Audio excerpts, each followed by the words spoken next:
la cual entendemos actualmente. Esta doctrina es fundamental para la antropología cristiana y se ha desarrollado a lo largo de la historia de la Iglesia, basada en las Sagradas Escrituras, la tradición de los padres de la Iglesia y a la reflexión teológica. La doctrina sobre el ser humano. La doctrina sobre el ser humano ha sido motivo de reflexión constante en la Iglesia.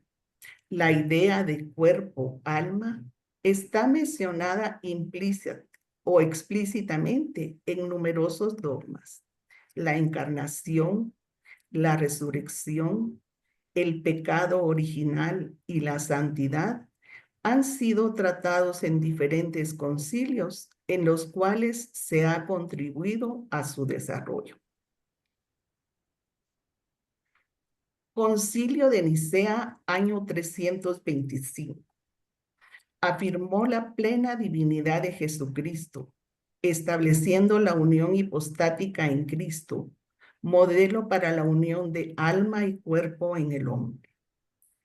Unión hipostática. Se dice de la unión en Jesucristo de dos naturalezas, divina y humana, en la unidad de la persona o hipóstasis del Hijo.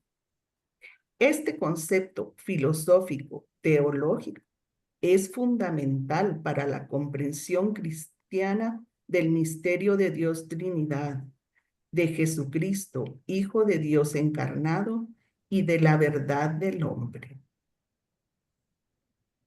Concilio de Éfeso, año 431. Defendió la plena humanidad de Jesucristo, subrayando la importancia de la naturaleza humana en la obra de la salvación.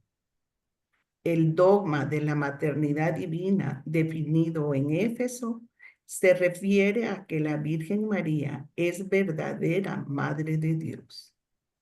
El credo niceno se refería primariamente a la Trinidad y a las relaciones entre sus miembros, Padre, Hijo y Espíritu Santo, pero quedaba sin aclarar la relación de lo divino y humano en Jesucristo por las diferentes interpretaciones acerca de cómo el Hijo de Dios y lo humano se habían unido en Jesús de Nazaret. Concilio de Calcedonia, año 451.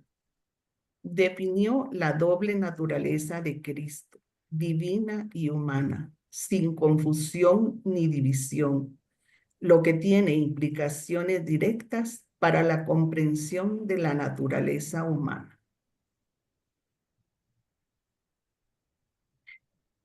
Con la declaración de Calcedonia se llega a la afirmación concreta de la presencia en Cristo de dos naturalezas unidas en la única persona divina.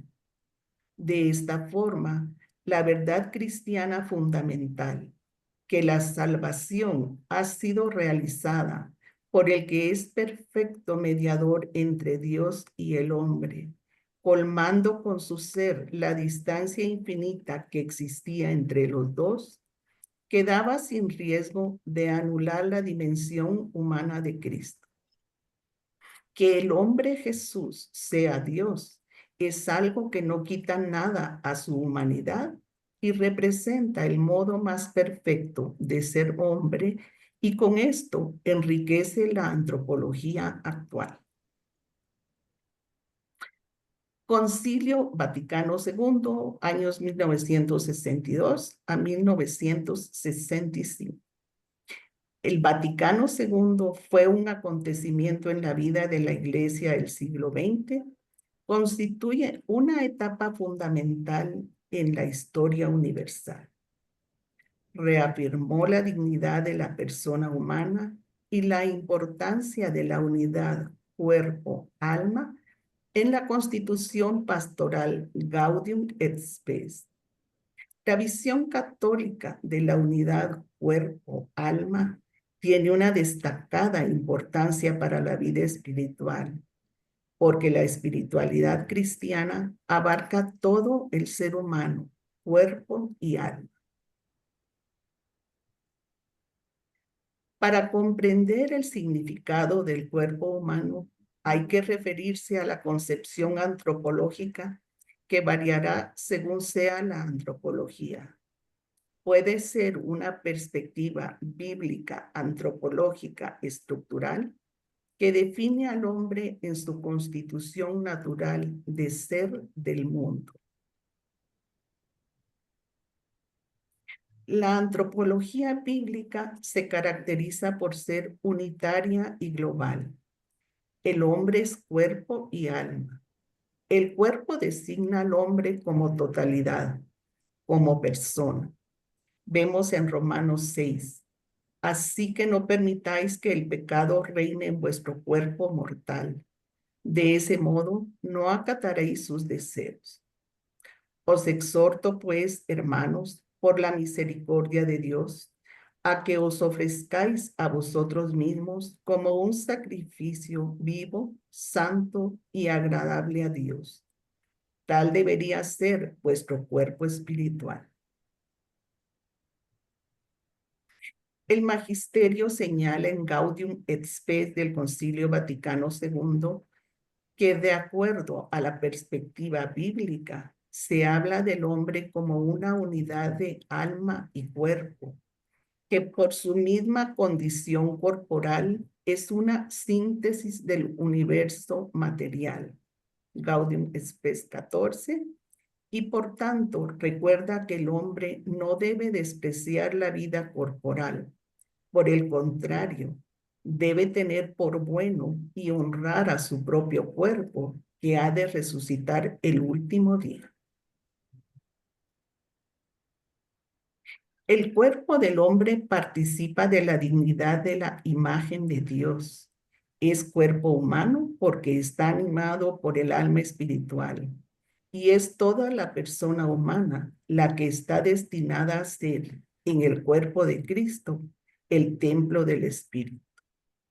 Uno en cuerpo y alma, el hombre, por su misma condición corporal, reúne en sí los elementos del mundo material, de tal modo que por medio de él, estos alcanzan su cima y elevan la voz para la libre alabanza del Creador. En la Escritura se menciona en muchas ocasiones la dignidad y el valor del cuerpo. En el Antiguo Testamento, el cuerpo del hombre lleva la huella de la acción de Dios. Génesis capítulos 1 y 2, y se le reconoce una dignidad eminente. El cuerpo mismo, por medio de sus órganos, corazón, riñones, ojos, etc., produce lo mismo que el alma: afectos, pensamientos, deseos, decisiones. Salmo 16, 9, 10. Por eso se me alegra el corazón, sienten regocijo mis entrañas. Todo mi cuerpo descansa tranquilo, pues no me abandonarás al Seol, no dejarás a tu amigo ver la fosa. Salmo 63, 2. Dios, tú mi Dios, yo te busco, mi ser tiene sed de ti. Por ti languidece mi cuerpo, como erial agotado, sin agua. Salmo 84, 3. Mi ser languidece anhelando los atrios de Yahvé. Mi mente y mi cuerpo se alegran por el Dios vivo. Estructura antropológica. Los autores bíblicos ven en el hombre una realidad compleja, pluridimensional. Por eso hablan de su alma, nefes, psique, de su carne, basar, sarx, de su espíritu, ruá, neuma, de su cuerpo, soma. En la actualidad se dice que el hombre tiene alma, carne, espíritu, cuerpo. Y para los escritores bíblicos de cultura semítica, es decir, que pertenece a alguno de los pueblos que integran la familia formada por los árabes, los hebreos y otros, el hombre es un ser vivo, mortal, persona dotada de una chispa divina vital. Pero también hay en la Biblia testimonios de una antropología griega, donde el alma humana, psique, contrapuesta al cuerpo, soma, sobrevive a la muerte y se entiende como una substancia autosuficiente. El hombre termina siendo un yo espiritual capaz de trascender el tiempo y el espacio terrestre. Por ser dotado de vida, el hombre entra en el número más vasto de los seres vivientes, pero en el hombre esa condición de viviente se especificará también en la vida psíquica y no solo de la ánima. Esta afirmación la encontramos en que el alma del impío dirige su deseo hacia el mal. Proverbios 21:10. El malvado en su afán desea el mal, sin tener compasión de su prójimo. Mateo 26:38. El alma de Jesús en Getsemaní estaba angustiada por la tristeza. Vimos anteriormente que en la actualidad se dice que el hombre tiene alma, carne, espíritu y cuerpo. ¿Pero qué es el alma? El alma ha sido siempre uno de los problemas más destacados en filosofía. Aún así, no es posible concebir al hombre en una perspectiva teológica sin tener en cuenta el alma como una realidad. Etimológicamente, el alma, ánima en latín, se relaciona con la respiración, con el aliento, como manifestación de la vitalidad, y por eso es considerada generalmente el principio de la vida de los seres vivos. Tomás de Aquino afirma que la existencia del alma parece evidente de manera particular en el hombre a partir de su experiencia personal del sentire et intelligere, es decir, de la vida sensitiva e intelectiva. En la Sagrada Escritura, el término alma designa la vida humana o a toda persona humana. Designa también lo que hay de más íntimo en el hombre y de más valor en él. Aquello por lo que es particularmente imagen de Dios, alma, significa el principio espiritual en el hombre. Con su apertura a la verdad y a la belleza, con su sentido del bien moral, con su libertad y la voz de su conciencia, con su aspiración al infinito y a la dicha, el hombre se interroga sobre la existencia de Dios. En estas aperturas, el hombre percibe signos de su alma espiritual, la semilla de la eternidad que lleva en sí, al ser irreductible a la sola materia. Su alma no puede tener más origen que en Dios. El alma es lo que da al viviente la naturaleza de su ser y obrar de una determinada manera. Es el primer principio que especifica al cuerpo y lo mueve a las funciones vitales. Cornelio Fabro fue un filósofo, religioso, teólogo, biólogo y sacerdote italiano. En la Biblia, la palabra alma sirve para indicar la vida o el hombre viviente. No se concibe nunca como una parte o un elemento separado. El término indica sobre todo al sujeto de las manifestaciones vitales, especialmente de las conscientes y de las espirituales. Por eso puede ser objeto de juicio por parte de Dios. La supervivencia del alma se concibe en la Sagrada Escritura como un don de Dios y va siempre ligada a la resurrección corporal. ¿Quién da el alma al hombre? El alma espiritual no viene de los progenitores, sino que es creada directamente por Dios y es inmortal. Al separarse del cuerpo en el momento de la muerte, no se perece. Se unirá de nuevo al cuerpo en el momento de la resurrección final. El Nuevo Testamento vincula tres convencimientos. El hombre tiene una relación especial con Dios, de manera que se puede afirmar que posee o es un alma espíritu que se abre al diálogo con Dios, superando el nivel de las otras realidades del mundo.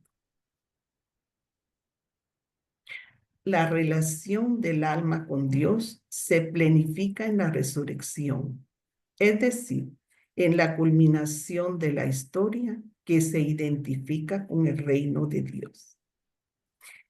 El alma no puede separarse nunca del cuerpo, no es un espíritu puro, sino que sigue vinculada con un proceso, de manera que la posible salvación o plenitud está en la línea de Apocalipsis 21:1, un cielo nuevo y una tierra nueva.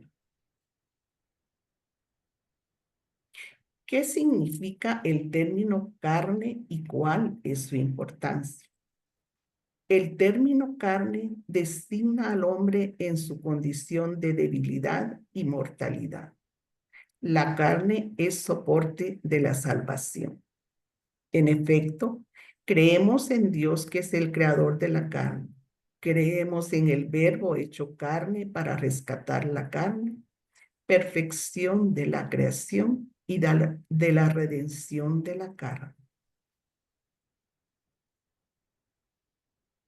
Resurrección de la carne significa que el estado definitivo del hombre no será solamente el alma espiritual separada del cuerpo, sino que también nuestros cuerpos mortales un día volverán a tener vida. Así como Cristo ha resucitado verdaderamente de entre los muertos y vive para siempre, así también Él resucitará a todos en el último día con un cuerpo incorruptible. Los que hayan hecho el bien resucitarán para la vida y los que hayan hecho el mal para la condenación. Cuerpo y alma.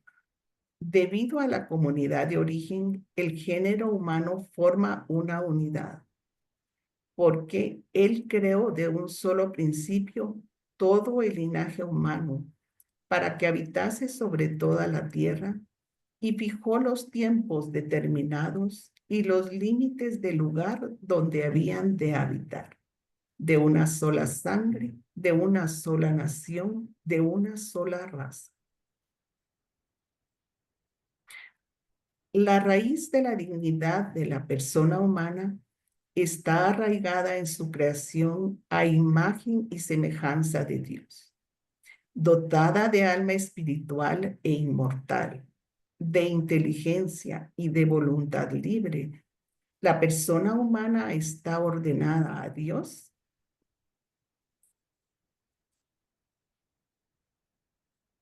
Sonia, Sí, no te sale nada para leer. sí, ahorita sí es que se había perdido la pantalla. Perdón.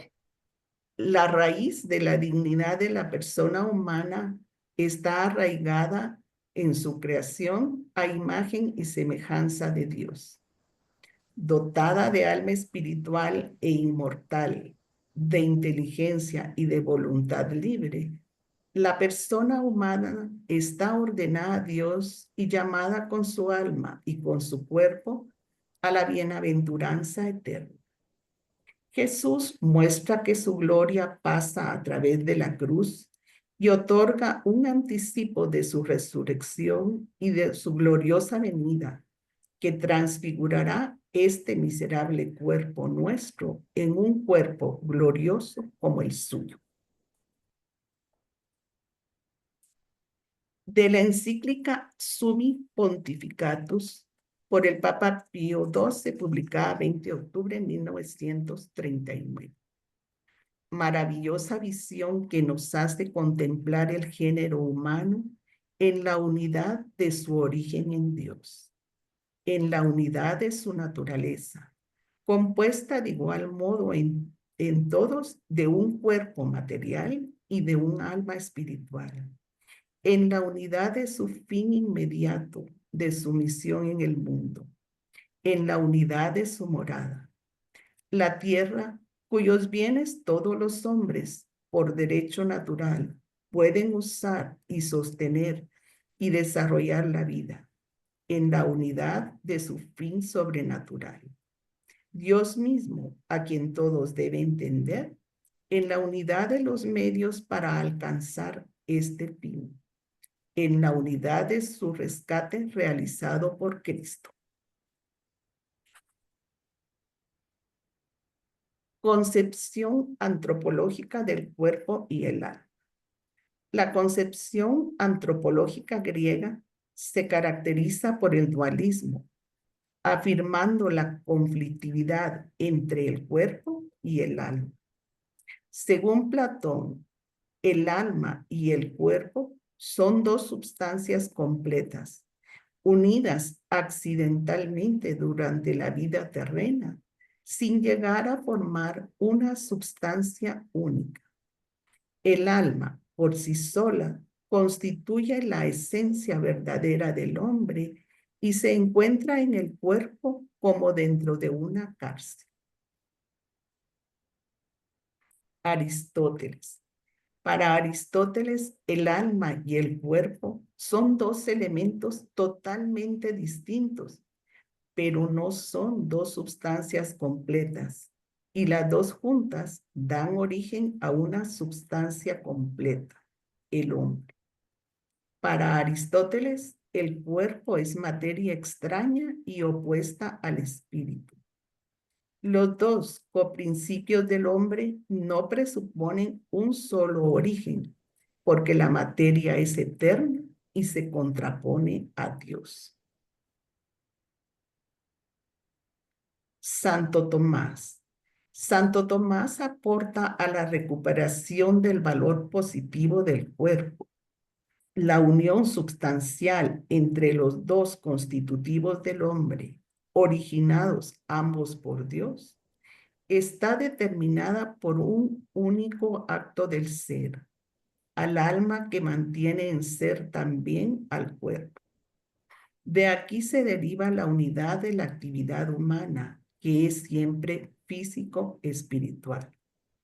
Esta explicación que dio Santo Tomás al problema de la relación alma-cuerpo es imprescindible para la antropología actual de carácter integral. San Agustín de Hipona, uno de los más grandes pensadores de la Iglesia, realizó aportes fundamentales a la comprensión del ser humano, especialmente en relación a la unidad de cuerpo y alma. Entre sus más destacados aportes están la imagen de Dios. Agustín destacó que el ser humano es creado a imagen y semejanza de Dios. Esta imagen no reside únicamente en el alma, se manifiesta en la totalidad de la persona, incluyendo el cuerpo, ya que es material, es parte de lo que significa ser humano. La unidad substancial de cuerpo y alma. Aunque reconoce la distinción entre cuerpo y alma, Agustín sostiene que ambos forman una sola sustancia. El alma no es un mero accidente del cuerpo, sino que está unida a él de manera esencial, y esa unidad es necesaria para la realización plena de la persona. El pecado original y la concupiscencia. Agustín introdujo la noción de pecado original que afecta a la totalidad del ser humano, cuerpo y alma. La concupiscencia, entendida como la inclinación desordenada hacia el placer, es una consecuencia del pecado original y afecta tanto a la voluntad como al cuerpo. La felicidad como fin último. Para Agustín, la felicidad humana consiste en la unidad con Dios, y esta felicidad no se logra solo con el alma, sino que implica la transformación de todo el ser, incluyendo el cuerpo en la gloria futura. Estos aportes de San Agustín influyeron en la teología católica de varias maneras. Sentó las bases para una teología cristiana que concibe al ser humano como una unidad inseparable de cuerpo y alma creada para la comunión con Dios. El cuerpo como templo del Espíritu Santo. El cuerpo no es un obstáculo para la vida espiritual, sino que es el instrumento a través del cual experimentamos el mundo y nos relacionamos con los demás. Es un templo sagrado donde habita el Espíritu Santo. La oración corporal. La oración no se limita a la mente y al corazón, involucra a todo el ser humano. Gestos, posturas, movimientos son formas de expresar nuestra relación con Dios.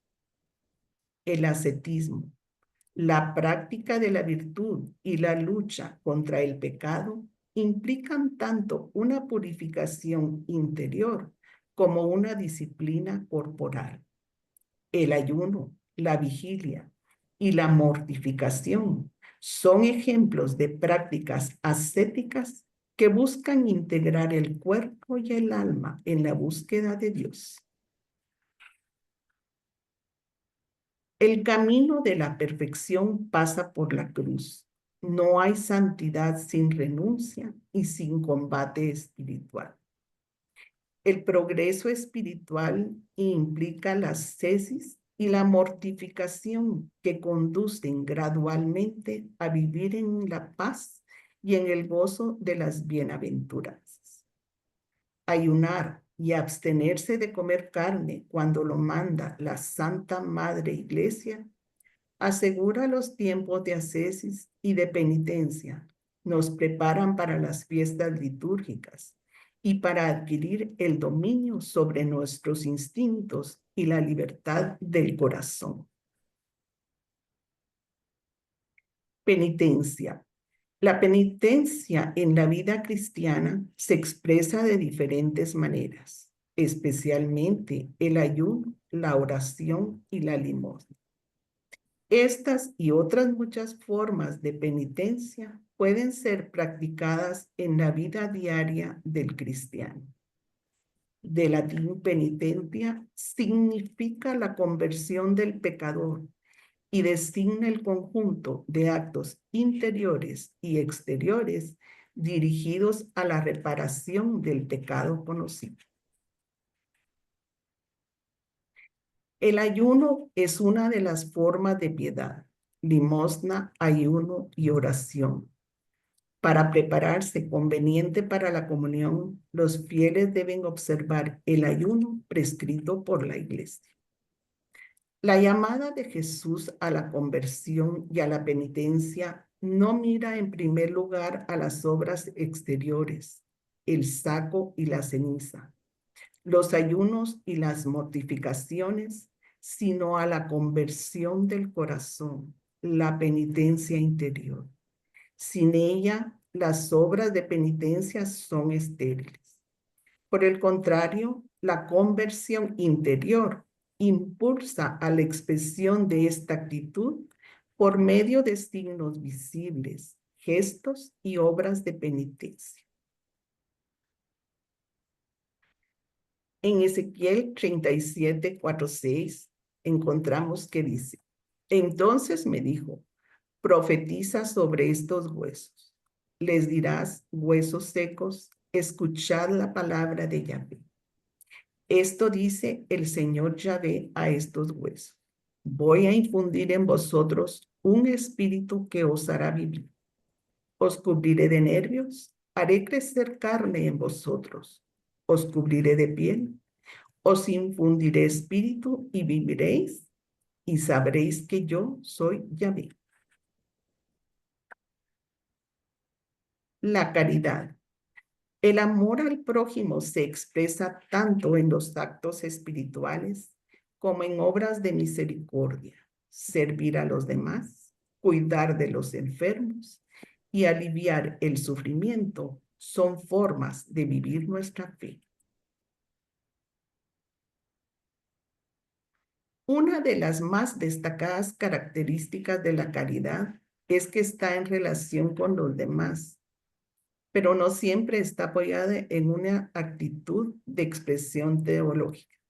Por ejemplo, personas que no son practicantes de una religión, pero están dispuestas a ayudar en épocas de crisis por situaciones de emergencia, o instituciones gubernamentales que cumplen con un programa establecido. La caridad cristiana tiene su origen en el amor de Dios y del Espíritu, para que el cristiano pueda amar a Dios y al prójimo.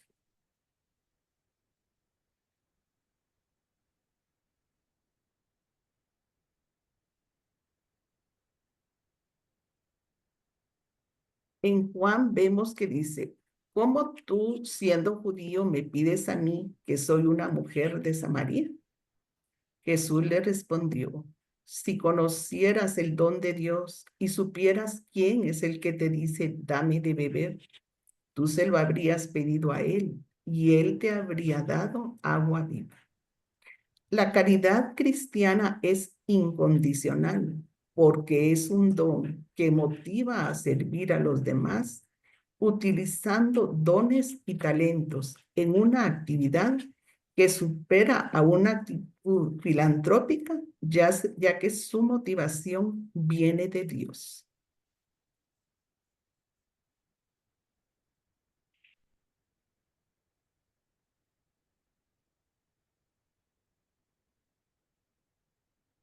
La carne designa a la humanidad en su condición de debilidad y de mortalidad.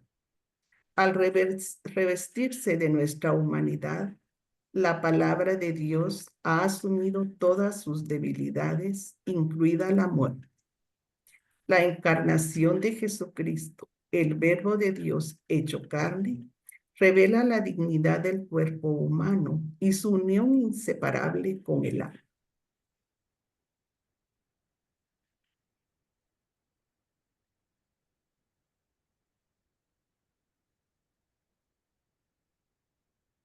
Eclesiastés 12:7: y vuelva el polvo a la tierra, a lo que fue, y el espíritu vuelva a Dios que lo dio. Lo que de tierra hay en el hombre, a ella vuelve. Mas como no hay nada que pueda satisfacer aquí abajo totalmente, no todo le viene de la tierra, y lo que de Dios es, a Dios vuelve.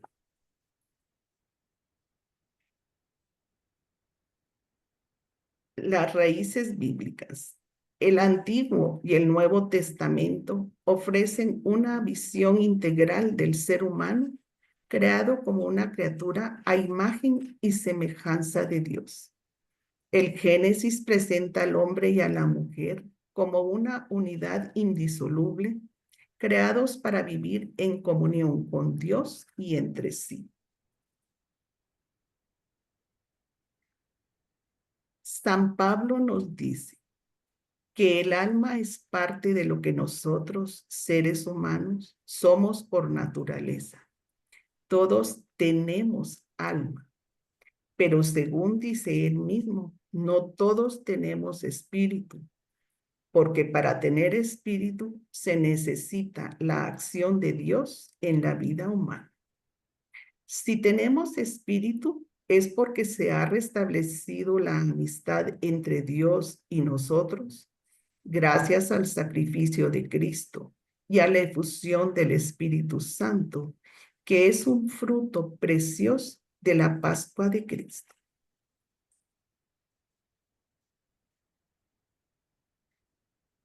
Dice San Pablo que tenemos alma por creación y el Espíritu lo recibimos gracias a la fe, cuando somos liberados del pecado y de sus consecuencias, gracias a la muerte de Jesucristo en la cruz. Las personas que viven una vida apegada solo a las cosas materiales son solamente cuerpo y alma. San Pablo las llama psíquico.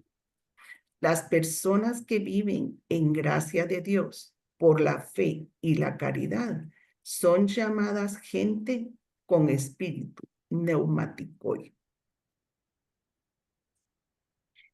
Para finalizar, tenemos unos salmos comentados por el sacerdote jesuita Carlos Vallés en el libro Busco tu rostro. En el Salmo 8:5, ¿qué es el hombre para que de él te acuerdes? Átomo de polvo en un mundo de luz. Pero en ese átomo que soy yo, hay toda otra creación más maravillosa que el cielo y las estrellas. La maravilla de mi cuerpo, el secreto de mis células, el relámpago de mis nervios, el trono de mi corazón y el temblor de mi alma, la centella de mi entendimiento, el gozo de sentir y la locura de amar. La maravilla que llevo dentro y tu firma también sobre ella. Sonrío cuando me dices que me has hecho rey de la creación, solo inferior a ti. Salmo 3:6. Me acuesto y me duermo, me despierto. Ese es mi día, Señor, esa es mi vida. Los ritmos de mi cuerpo a tono con los ritmos de tu creación, con las estrellas de la noche y con el resplandor de tu luz durante el día. Tuyo soy cuando trabajo y tuyo cuando duermo. Tuyo cuando me mantengo en pie en la postura que me hace hombre y me permite mirar al cielo. Y tuyo cuando me acuesto, con cansancio en el cuerpo y confianza en el alma.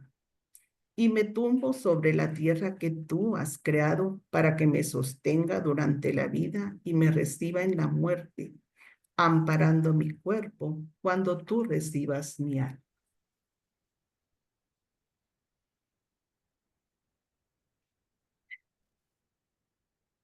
Salmo 34:9. Gustad y ved qué bueno es el Señor. El objeto del sentido del gusto son los frutos de la tierra en el cuerpo y los del espíritu en el alma. Amor, alegría, paz, paciencia, amabilidad, bondad, fidelidad, mansedumbre, templanza. Cosecha divina en corazones humanos. Esa es la cosecha que estamos invitados a recoger para gustar y asimilar sus frutos.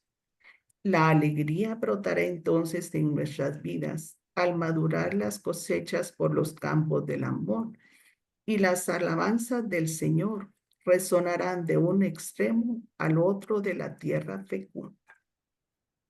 Ahí termina la presentación.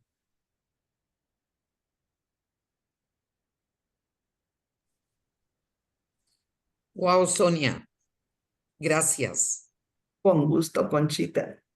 Eh, Impresionante. Gracias por todo el trabajo. Eh,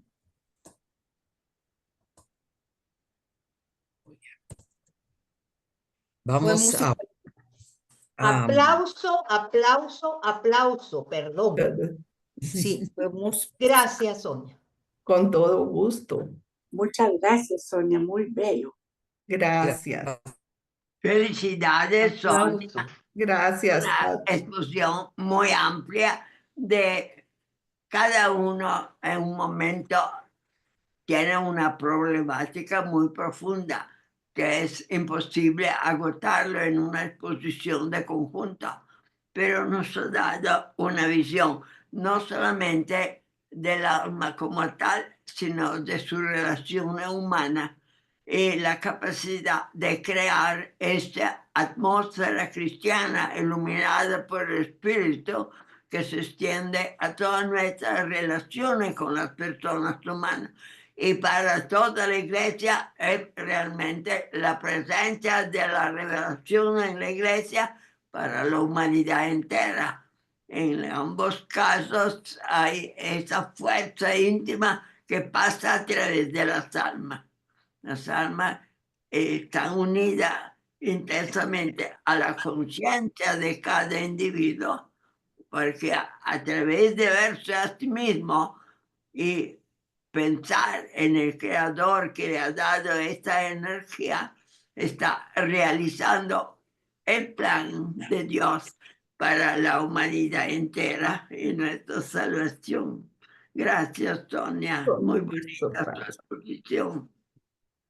Con mucho gusto, Pati. vamos a abrir entonces, Padre, en los micrófonos de los compañeros, a ver si alguno quiere hacer algún añadido a esta tremenda presentación o tiene algo que quiera comentar. Yo solo felicitarla, de verdad, Sonia. Qué lindo Gracias. se siente uno realmente completo cuando escucha lo que dijiste. Gracias. Gracias. Gracias. Marisabel, tenemos una manita levantada. Maris. Sí, gracias, gracias, Conchis. Solamente ya se me olvidó a qué horas lo dijiste, Sonia. Tengo Sí. que volver a leer la presentación, pero me impactó mucho la frase de que el alma se nos da, es parte integral nuestra. Sí, No somos nosotros sin alma, pero el espíritu es lo que nosotros recibimos como alimento para el alma, creo. sí. ¿Sí? Lo que pasa es que dice, generalmente cuando viene un bebé, nosotros decimos, vino el hijo de fulanito y manganita. Pero Ajá. aquí lo que nos dice es, la vida sí viene a través de los padres, pero el alma es creación de Dios.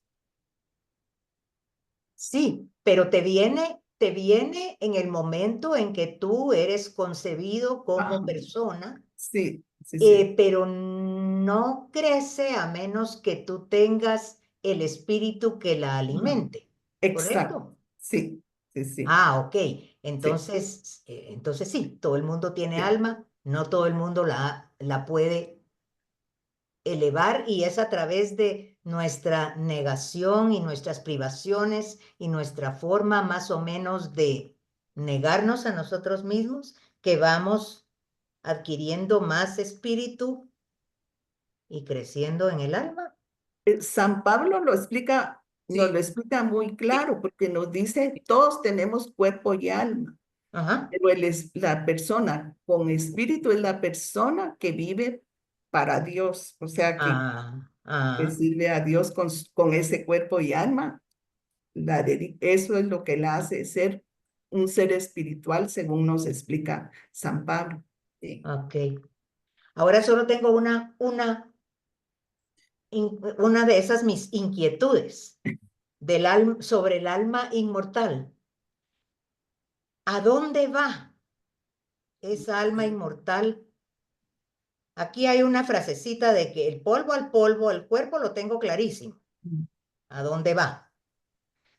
Por lo menos para mientras que vuelve a resucitar. ¿A dónde va el alma inmortal mientras que ese cuerpo no resucite glorioso nuevamente. Sí. Ah, eso sí no. A saber, Eso sí es difícil de responder. Yo diría que se va al cielo. Los o sea, proverbios. estará Dios. me encanta la oración de que las almas de los justos están en las manos de Dios.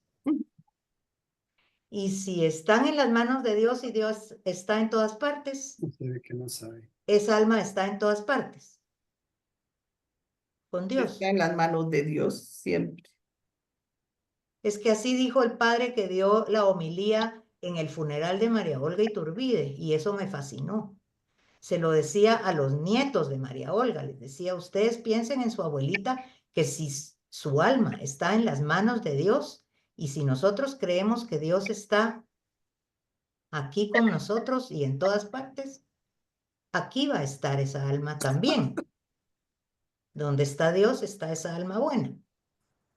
Espero no estar cometiendo ninguna herejía, Padre Galo. Bueno, esperamos que no, pero le vamos a dar oportunidad. Hay alguien más que levantó la mano. Sheni. Sheni. Sheni.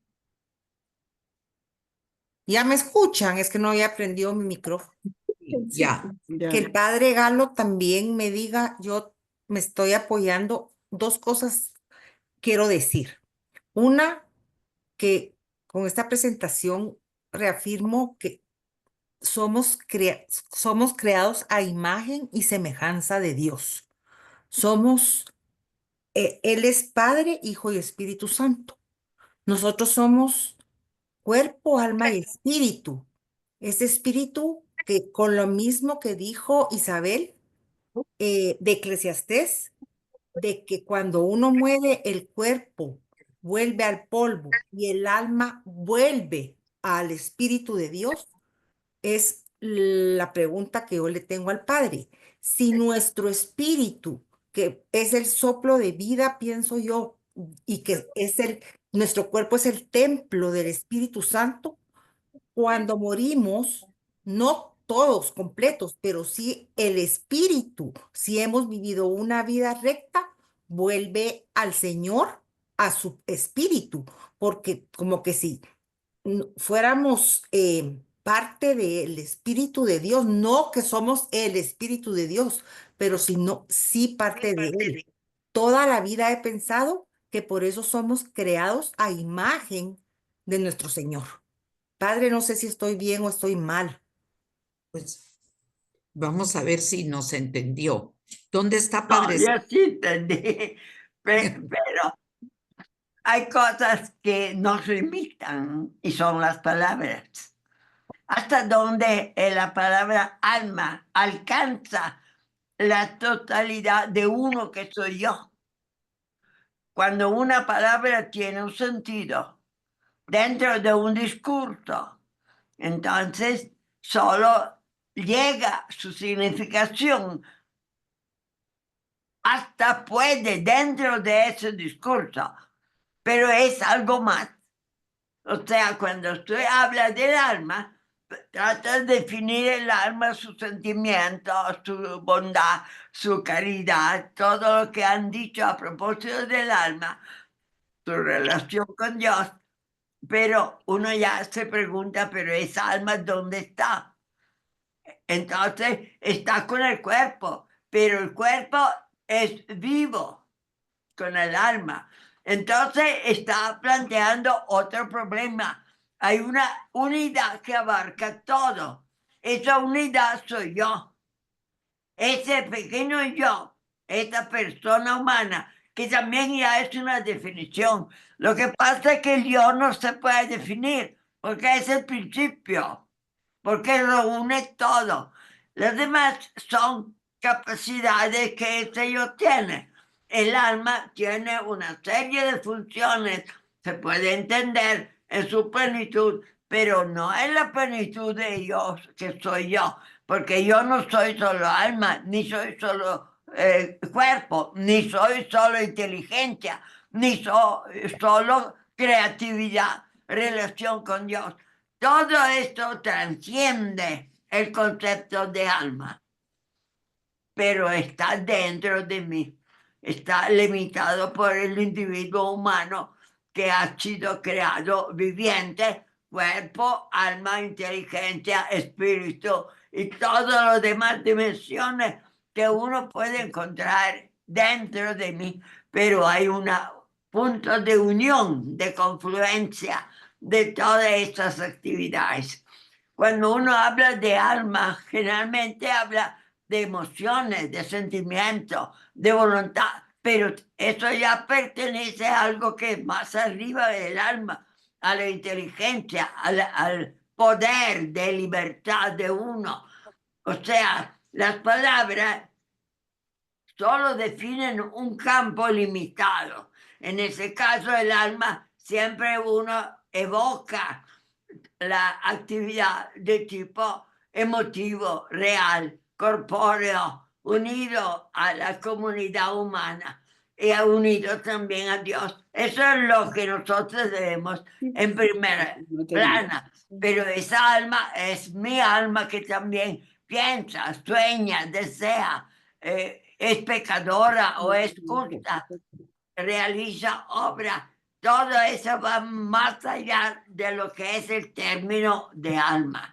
Entonces hay que siempre dejar al hombre esa totalidad, que a veces se usa la palabra de la esencia, sustancia, todas las dimensiones espirituales que hay dentro de uno. No es solo el alma, sino es la responsabilidad personal que va más allá del alma todavía.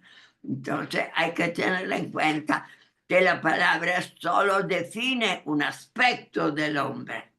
Y ese aspecto, por cuando sea grande, no es la totalidad. Porque cuando uno quiere preguntarse por qué actúa de ese modo, entra en el mundo de la conciencia, en el mundo del intelecto, de la sabiduría.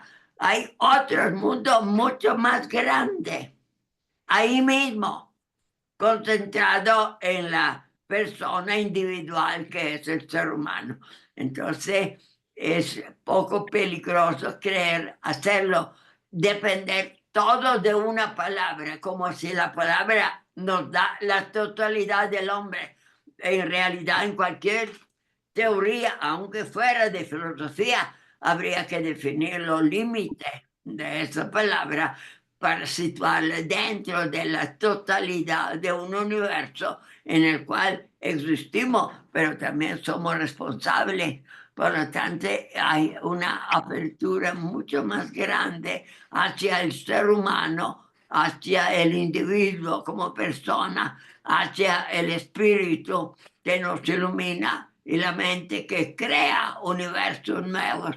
Todo esto es parte de este individuo y va más allá del término únicamente alma.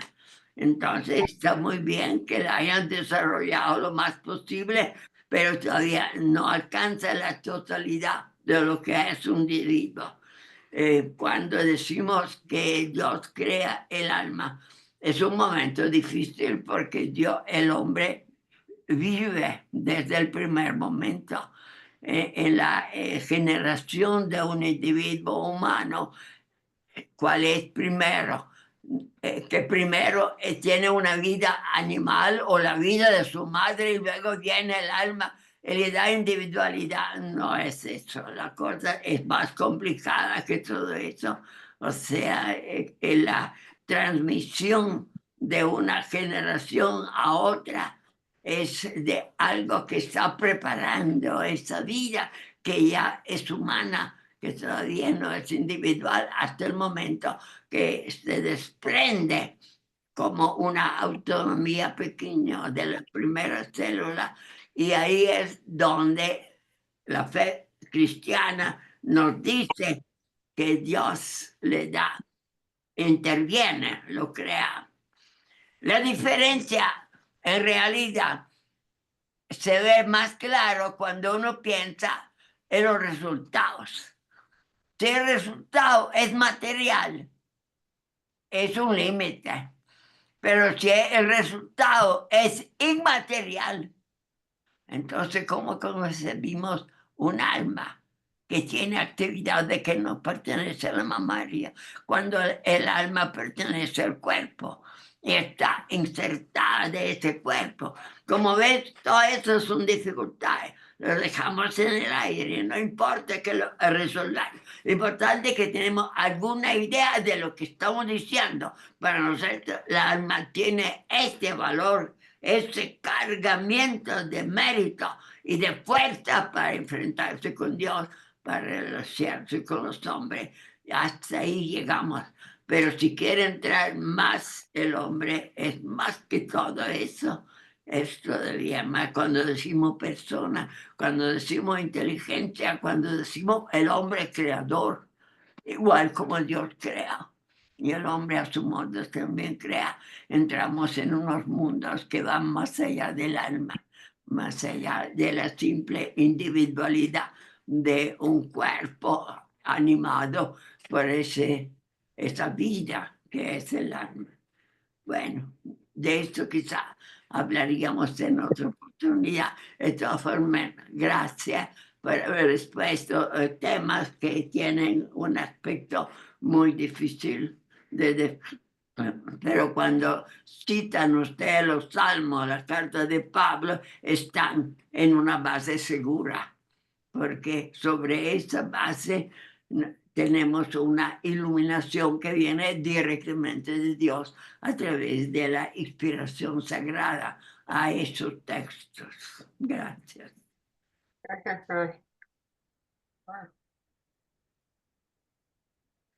Habrá otros, sí.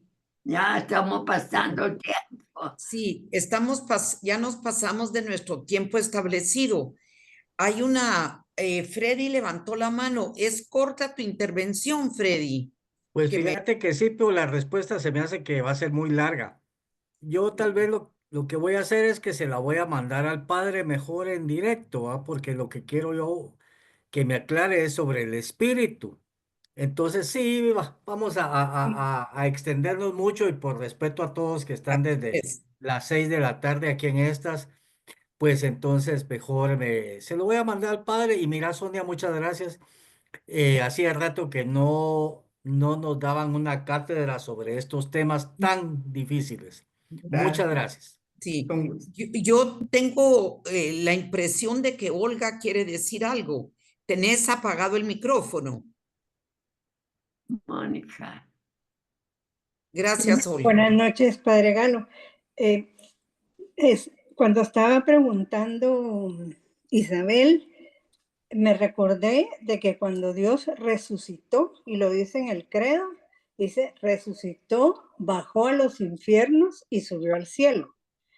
Ese bajó a los infiernos, según las explicaciones que yo he oído, es como el limbo donde estaban todas las almas de los que se habían muerto hasta que Cristo resucitó. Y ahí fue cuando él abrió la puerta del cielo, la del infierno y la del purgatorio. Pienso. Es una pregunta. Pues es un comentario, padrecito. Ah, bueno. Está bien. Es que es tarde. Es que no conocemos la profundidad del misterio de Dios, porque Dios llega a nosotros como individuo y luego ocupa la sociedad entera y luego tiene el universo todo en sus manos. Entonces vemos como Dios tiene todas esas dimensiones. Entonces para hablar de Él tenemos que definir hasta qué punto llegamos, hasta dónde queremos entrar. Hay como una serie de esferas, una más lejos que la otra, para poder hablar de Él con precisión. Muy bien. Muchas gracias, Padre.